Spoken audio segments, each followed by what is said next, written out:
covering your hometown. From 5 newsrooms across the region, this is WDBJ7. Immediately, it was just a big ball of fire, and the roof blew off the store. Now at 6, a devastating explosion at a gas station in one hometown sent 4 people to the hospital. Others are still missing. We are live at the scene with how people in the community are reacting. And a former doctor in one hometown has been convicted of over-prescribing opioids. How the community is reacting. And get those umbrellas ready. Rain is on the way in. We'll let you know how much you can expect. Good evening. Thanks for joining us. I'm Jean Jadhan. And I'm Melissa Gayona, in tonight for Robin Reed. Our top story this evening, investigators are racing to account for people missing after an explosion at South River Market in Rockbridge County. Now, crews got the call just before 10 this morning, and 4 people, as Jean just said, they were taken to the hospital. This view from Air 7 that's behind us here shows the aftermath from the destruction. This is what our cameras captured when we first got to that scene. Those huge flames destroyed the gas pumps and a truck. And this viewer video shows the devastation to the front of the market. We have team coverage tonight in Rockbridge County as people grapple with what has happened there. Joe DeShiel, let's go to you first. Well, Gene, what started with a huge explosion and fire and a massive response by firefighters and public safety officials is now a painstaking investigation. Investigators are still working to determine the cause and how many people were in the South River Market when it went up in flames. And the roof blew off the store and went to the right of the store, and then the trusses blew up and went to the front of the store. Russell Williams said he heard and felt the explosion and immediately saw how devastating it was. As you can tell, there was a canopy there over the gas pumps. They were sitting upright, and you could see the fire behind them. Cinder blocks blown every which way. It's hard to believe anybody could have survived. It was a very large fire, and departments responded from across the county. There are no hydrants in the area, so firefighters turned to the river for water. At this particular point in our area, there's no large water source other than the river, so we had to set up a drafting operation. Once we started putting water on it, and then the fuel kind of burned off, we was able to get it under control at that point.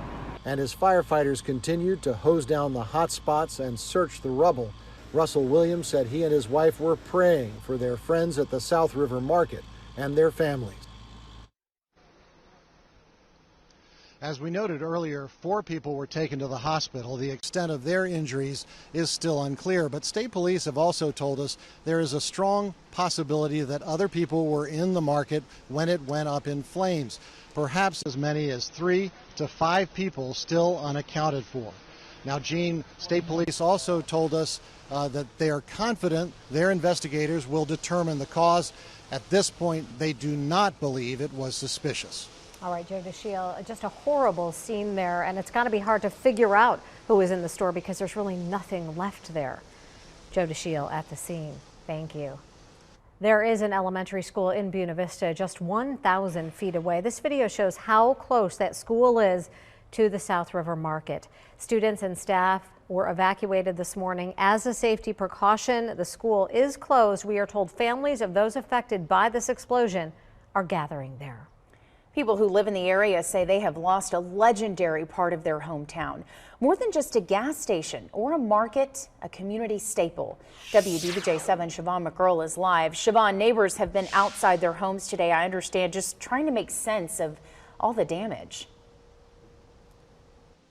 Yeah, Melissa, and one word I've heard a lot today is shocking. They say these flames reached over the tree line. Another word I keep on hearing is devastating. Devastating to see a community staple reduced to rubble.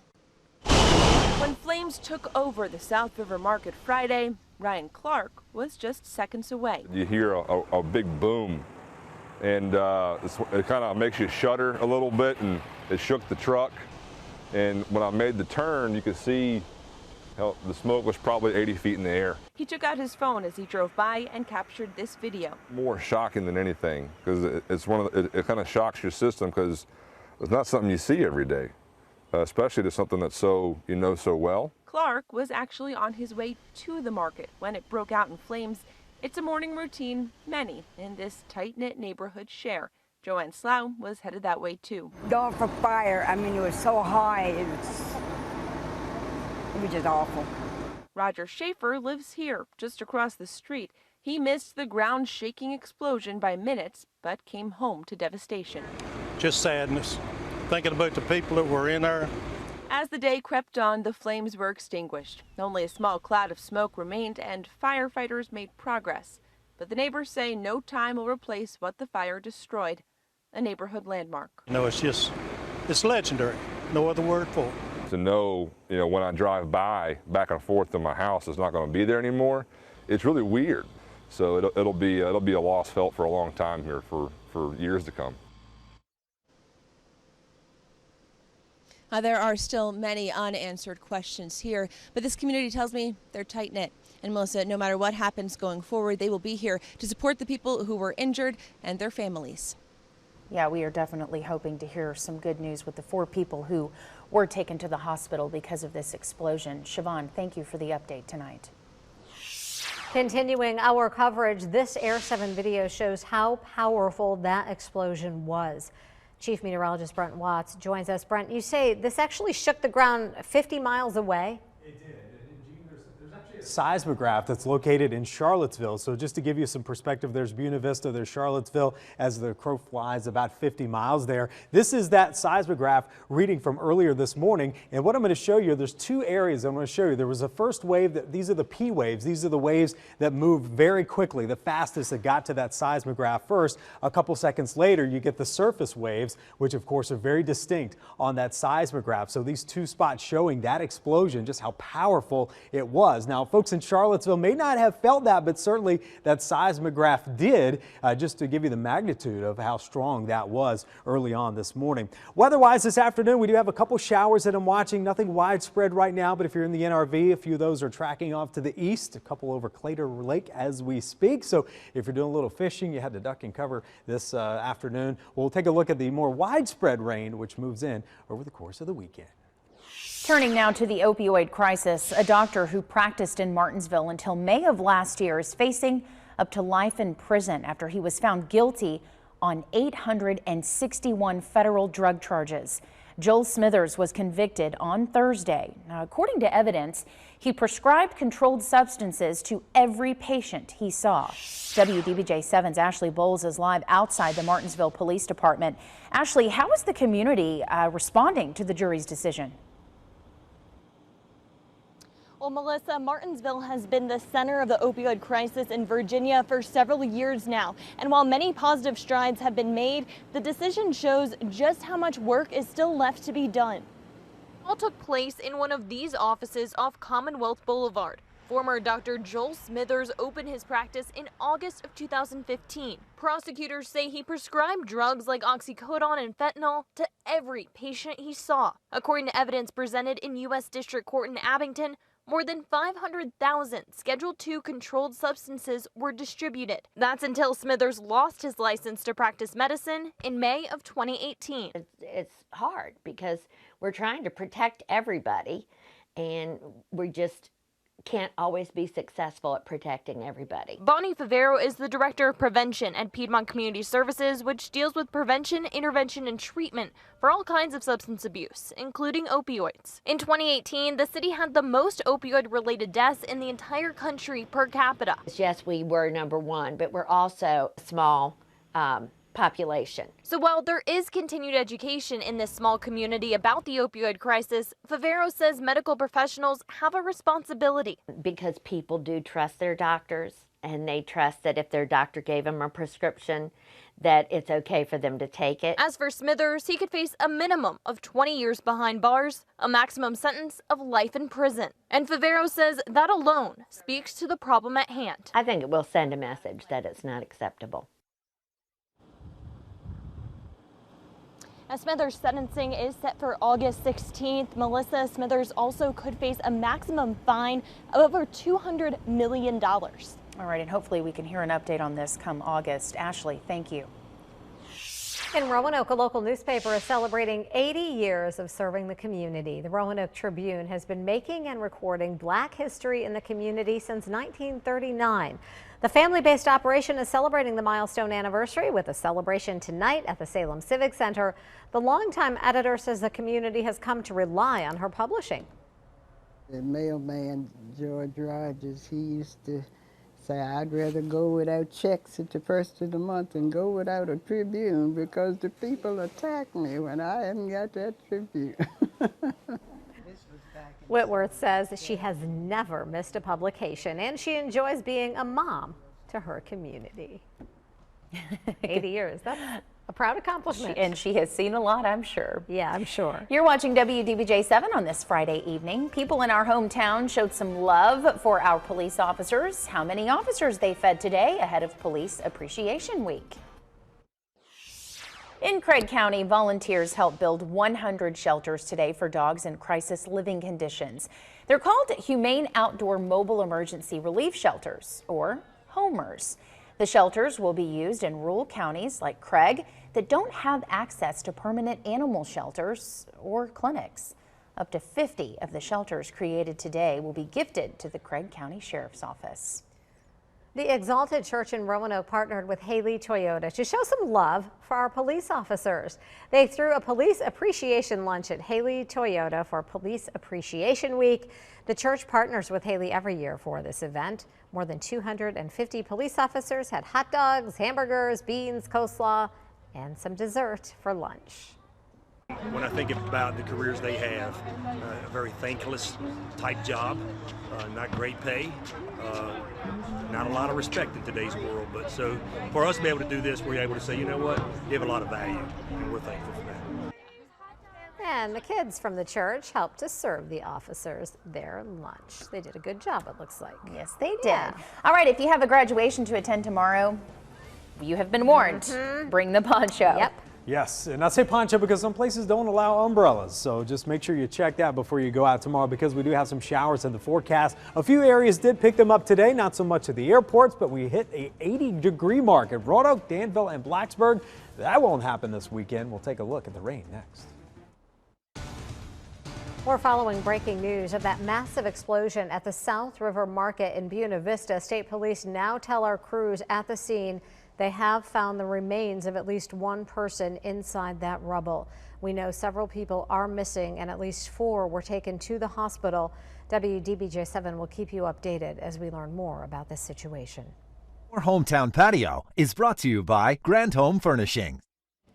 Look outside this afternoon, a little bit of sunshine breaking through those clouds. Certainly a muggy afternoon. We got up into the low 80s in some locations and a few showers in other locations. Take a look at the Doppler radar this afternoon. If you're trying to make some plans, head outdoors this evening. Most of you will be fine, but we do have a couple showers that have been brewing, mainly south of the Roanoke Valley this afternoon. A couple of those near Wytheville, also into Pulaski, and then I'll zoom in a little closer right near Clater Lake. We've had a couple showers that have been moving right over the lake from time to time. It looks like we've got another one just near Draper, and these are moving off to the east, so heads up along Route 8 there going into Floyd. You'll find some of those showers and even a couple isolated storms. Now, as for Saturday, rain is likely off and on. Won't be all day long, but you'll have numerous showers, so you may want to find something to do indoors if you can during the afternoon and the evening, and then same thing on Sunday if you're trying to find something to do with mom.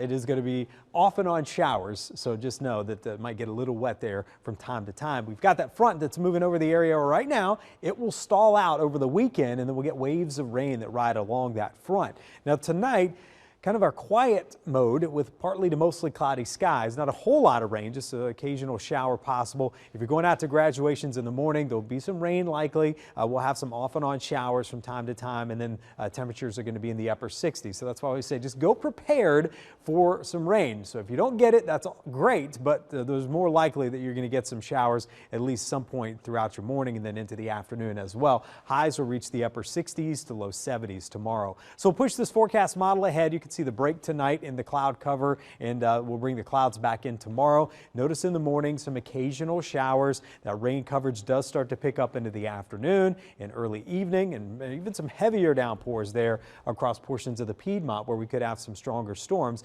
Downpours possible into the afternoon. Same thing into Saturday night, and then we'll get a little bit of a break very late Saturday night into Sunday morning before our next round of rain starts to move in with our actual cold front, and that will bring a wet afternoon and evening for us on Sunday. So just a heads up. Now, as far as the amount of rain, two-day totals about 1 to 2 inches, but there could be some locally higher amounts if you get under one of those thunderstorms. So just a heads up, we'll have to watch for the potential of repeated downpours day after day that could lead to some flash flooding. So we'll keep you posted on that. Make sure you download the weather app, keep track of the radar, and we can also send any updates and warnings out to your phone.